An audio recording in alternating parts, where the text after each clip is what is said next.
Guys, when it comes to a messenger, everybody has in their own mind, everybody has uh, their opinion about what a messenger should look like. People had a problem with Elijah Muhammad because of the way he looked and the way he talked. But to me, beauty is in the eye of the beholder. But to me, Elijah Muhammad represented everything a messenger should be and more, as well as the way he spoke. But like I say, everybody has, in everybody's mind, they have an imaginary of what a messenger is supposed to look like. And a lot of times people are listening to how you say stuff. And one thing Elijah Muhammad used to say, he said, don't listen to how I said it. Listen to what I said, not how I said it. It's just like when it comes to a woman. Beauty is in the eye of the beholder. Every man has his idea of what a supreme, what the main woman's supposed to look like. She ought to look like this and like that. And let me tell you, a lot of times when you get caught up, I'm talking as a man, a lot of times when you get caught up in how a woman's supposed to look, and you go after that woman that you think is supposed to look a certain way to be with you, you end up finding out that you end up in a catch-22 every single time. I mean, they show you stuff like this in like shows like Tales from the Crypt back in the old day about how the human opinion is very flawed. But yeah, when it comes, they say beauty's in the eye of the beholder. Everybody has their idea of what. Same thing with a woman. A woman has her idea of what a man's supposed to be in her life. He has to be 6'3", and he has to make a certain amount of money and have a certain type of job and have this and have, and then what happens to her? She gets what she thinks she gets with that guy, and it ends up being hell. It's always the same lessons over and over and over again. So people, getting back to the messenger, everybody has their opinion of what a leader, a messenger, or God, even God, is supposed to look like. Everybody, no, God gotta look like this. He's got to be white, and he has to have a white beard, or God has to be 8 feet tall with 6 arms. I mean, people, it gets crazy, y'all. We don't even want to get into it, but let me go ahead and end this. I just wanted to say that turn this video on to talk about how Islam is not a religion, and so we're gonna watch this short clip, guys, of Elijah Muhammad explaining that Islam is not a religion. And then we're going to look up the definition of a Muslim to see if we can confirm that. All right, here we go. The nation of Islam is seeking to develop economic independence. Under the leadership of the Honorable Elijah Muhammad, the nation is further along than any other group of African Americans in their attitude toward and pursuit of self-sufficiency.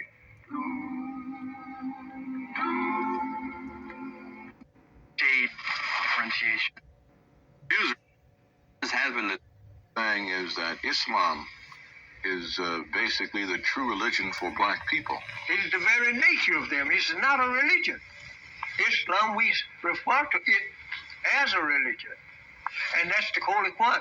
I give to you, God says there, a religion. I have completed my favor upon you and choose for you Islam as a religion. Not that it's a religion. It's the nature of us. Well, then also that leads me to the question then that do you feel that the relationship between the African and Africa, the blacks in Haiti and Jamaica and America, this would be one and the same? They're all brothers, and every black man under the sun is brothers. I don't care whether he live in America or live in Asia or Africa or in the Isles of the Pacific or the Gulf.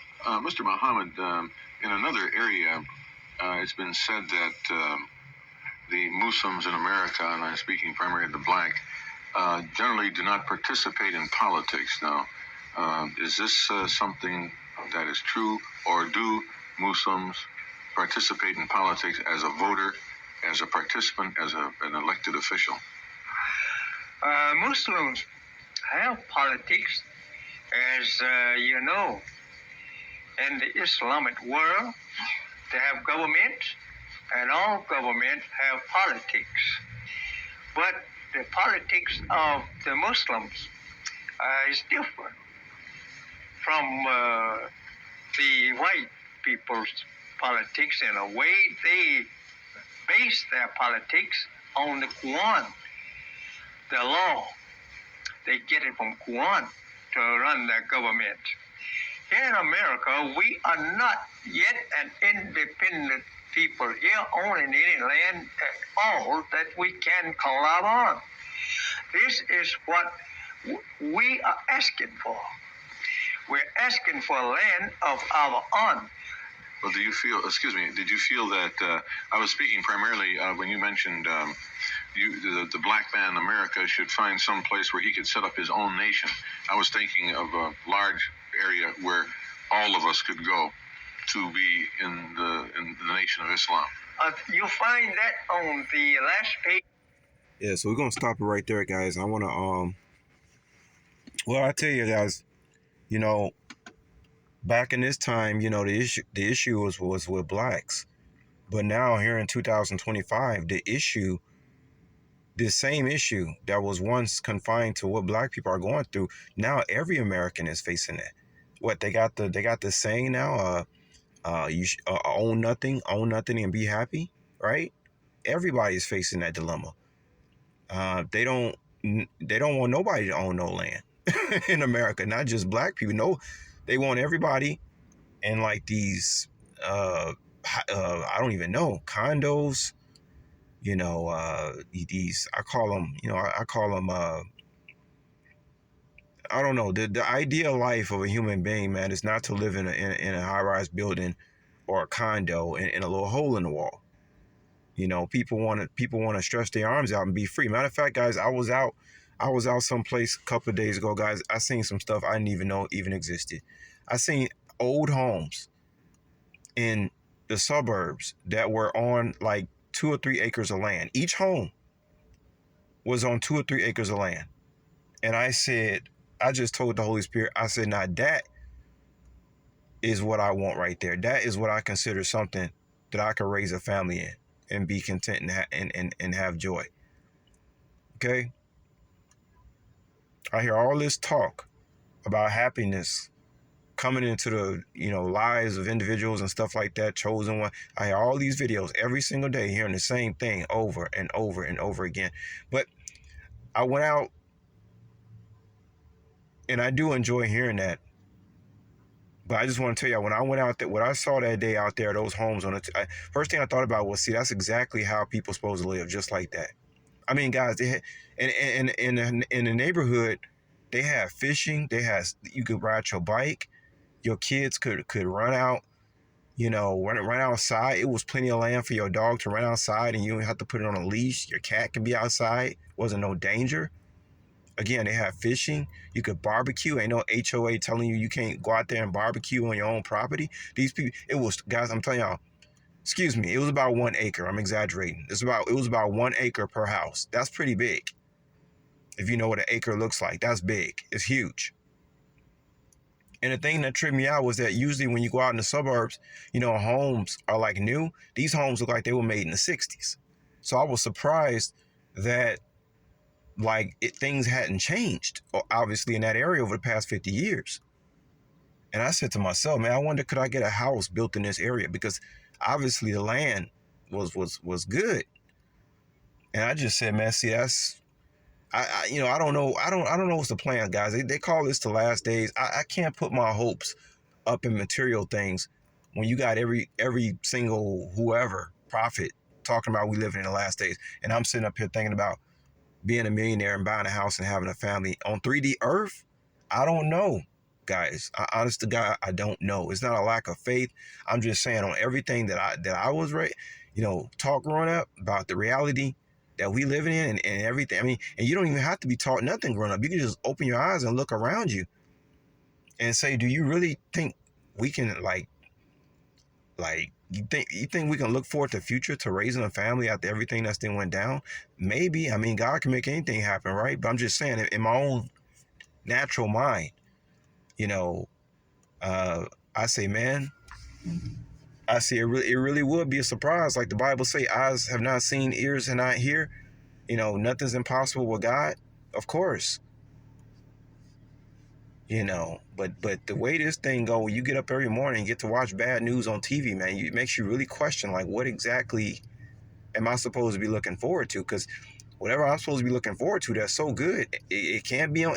Like I always tell you, I can't be on this side of the ice wall. But anything's possible with God. But I just want to tell y'all what I seen that. I mean, I hadn't seen nothing like that, man. It's very rare you're out somewhere and you see homes on an acre of land, even in the suburbs. It was gorgeous, man. It was like tears came to my eyes. I said, this is how people are supposed to live, just like this. Not crowded in no building with 500 apartment buildings, 2 elevators. Get the fuck out of here, man. Nobody want that shit. It was a guy the other day, guys. I went to a home and the guy was living in one of those subdivisions where everybody's all smashed together, but they call it homes. It didn't charge you $500,000. And I went over there, and it was these people who were having like a get together. They had the garage door open, a couple of vehicles sitting out there. It wasn't being loud or nothing. But when I met up with the guy who was a few doors down, the guy made a joke about me running these people over, and he tried to say it to be funny. But I know that dude was mad. I'm thinking to myself, well, why would you live here? You mean tell me you didn't think about that before you signed a contract on paying $400,000? I would never pay $400,000 to be smashed up against the wall with somebody in some subdivision somewhere. That's crazy. I don't even like. You got to be straight up like under some kind of form of mind control to move into something like that. All right, you guys know I talk about that movie called damn man, I always forget it when I turn on the video. That movie, man, it's about these people moved in this subdivision and all this creepy stuff started happening. Had to do with some aliens or something. I don't know. Maybe I'll leave it on a link or something. Creepy, man. It's creepy. Why would people live like that? So this guy, when he said that sarcastic comment to me, all I could think about, well, why the hell? Why? Well, who are you? Why would you even sign up for something like this? You didn't think that one day that somebody would just be having a party outside and you smashed up against everybody? That shit is weird, y'all. Living life where you crammed up against that is strange. Okay, and you willing to spend 400,000 or 500,000? That's crazy. I can see if you renting something like that, but to live in and raise a family, you got to be out your damn mind. But anyway, just to say and close. Well, let's look up the definition of Muslim, guys. I'm gonna close it out. Since I agree with Elijah Muhammad. Islam is not a religion. It's the nature of people. It's the way of life. That's why I talk about not eating meat or not eating a lot of meat. You know what I'm saying? It doesn't make any sense. To live holistically. Let me see Muslim definition.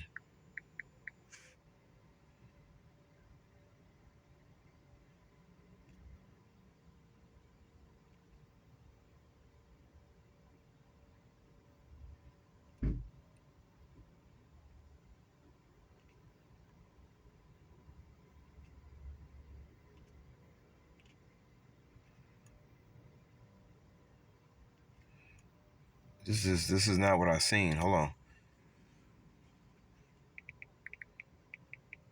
Y'all know when y'all be looking up definitions and it be changing about a month. I saw that Muslim. Hold on.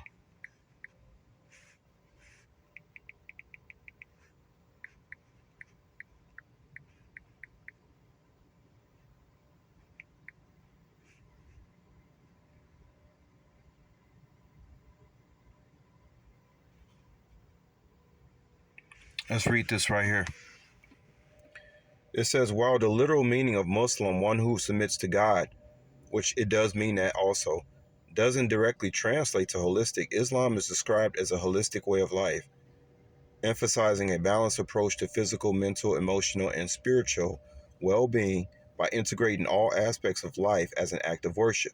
Therefore, a Muslim strives to live a holistic life, caring for all dimensions of their being as a trust from God. Okay, well, that still tells me that it means, notice is highlighted there. For me, Muslim not only means submit to God, who a lot of people got definitions of what God is, you see, but in practice, being the fact that we are human beings having a human experience, spiritual beings having a human experience, I think that being a Muslim has to do with living a holistic way of life and having respect for life and having respect for your temple, which is your body. And, you have to respect yourself. That's what being a Muslim is about. And that's why I come on here and I try to be a good Muslim by telling people about, your diet, how to eat, how to take care of yourself, saying stuff. And I do it in a funny way to try to build a bridge and not cause divisions. I tell y'all, I like to be funny about it, telling y'all showers are for elephants and stuff like that. I try to be comical with you guys and build a bridge, because you got people out here that enjoy the separation. And we're not, separation is destruction. We all have the same needs basically, and everybody out here is working for money. I don't know nobody out here that ain't working, that's not working for money. But yeah, I just try to practice Islam in the way I know how to practice it, which is taking care of my temple. If I walk into a room or somebody sees me out in public, I would want them to say, he walks the walk and talks the talk, not just as a Muslim, but as somebody who is integrated a holistic way of life, and people can see that when they see you. So, and in theory and in practice, I believe Islam has to do with living a holistic way of life and being one with nature and stuff like that.